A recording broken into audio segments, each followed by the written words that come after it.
അലീസിയ, എന്താണ് OpenCV? OpenCV എന്നത് open source computer vision ആണ്. ഒരു പോപ്പുലർ ആയിട്ടുള്ള ഒരു മെഷീൻ ലേണിംഗ് ലൈബ്രറിയാണ്.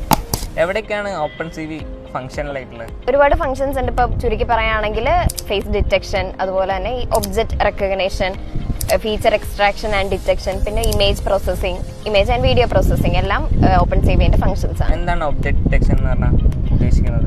ഒരു എക്സാമ്പിൾ പറയുകയാണെങ്കിൽ നമ്മളിപ്പോൾ കാറിന്റെ നമ്പർ പ്ലേറ്റ് ഡിറ്റക്ട് ചെയ്യണം. അതൊക്കെ ഈ ഒബ്ജക്ട് ഡിറ്റക്ഷന്റെ അണ്ടറിൽ വരുന്നതാണ്. അങ്ങനെ നമുക്ക് ആവശ്യമുള്ള ഇപ്പൊ ഫേസ്, സ്മൈൽ, ഐസ്, അതൊക്കെ ഒബ്ജക്ട് ഡിറ്റക്ഷനിൽ പെടുന്നതാണ്. ഫേസ് ഡിറ്റക്ഷൻ ഉദ്ദേശിക്കുന്നത് ഫേസ് ഡിറ്റക്ഷൻ എന്നുകൊണ്ട് ഉദ്ദേശിക്കുന്നത്, ഒരു എക്സാമ്പിൾ പറയുകയാണെങ്കിൽ നമ്മളിപ്പോൾ ഫോണിന്റെ ലോക്ക് തുറക്കുന്നത് നമ്മുടെ ഫേസ് റെക്കഗ്നൈസ് ചെയ്തിട്ടാണല്ലേ, അത് OpenCVന്റെ ഒരു എക്സാമ്പിൾ ആയിട്ട് വരും. ഇതിന്റെ പ്രോസസ് എങ്ങനെയാ?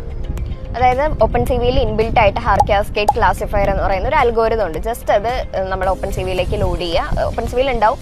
അത് വെച്ചിട്ടാണ് ബാക്കി ഫേസ് റെക്കഗ്നൈസ് ചെയ്യുന്നത്. ഫേസ് മാത്രമല്ല, നമ്മളിപ്പോൾ സ്മൈൽ, ഐ ഡിറ്റക്ഷൻ എല്ലാം ഈ കാസ്കേഡ് ക്ലാസിഫയർ യൂസ് ചെയ്തിട്ടാണ് ചെയ്യുന്നത്. CV ഡെവലപ്പ് ചെയ്തത് ഏത് പ്രോഗ്രാമിംഗ് ലാംഗ്വേജിലാണ്? C++ലാണ് OpenCV ഡെവലപ്പ് ചെയ്തത്.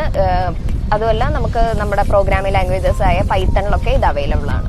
ഇതിന്റെ ഒരു റിയൽ ടൈം ആപ്ലിക്കേഷൻ പറയാൻ പറ്റുമോ? ഇപ്പൊ സാധാരണ നമ്മൾ ഗെയിം കളിക്കുമ്പോൾ നമ്മുടെ ഫോണിലാണെങ്കിൽ നമ്മളിങ്ങനെ സ്ക്രോൾ ചെയ്ത് കളിക്കും, അല്ലെങ്കിൽ കമ്പ്യൂട്ടറിലാണെങ്കിൽ, സിസ്റ്റത്തിലാണെങ്കിൽ നമ്മൾ കീബോർഡ് യൂസ് ചെയ്തിട്ടാണ്. നമുക്ക് നമ്മുടെ ഹാൻഡ് വെച്ചിട്ട് കളിക്കാൻ വേണ്ടി പറ്റും. അപ്പം ഹാൻഡ് ആദ്യം റെക്കഗ്നൈസ് ചെയ്യണം. ഈ റെക്കഗ്നേഷൻ നടക്കുന്നത് ഈ OpenCV യൂസ് ചെയ്തിട്ടാണ്. അതുപോലെ തന്നെ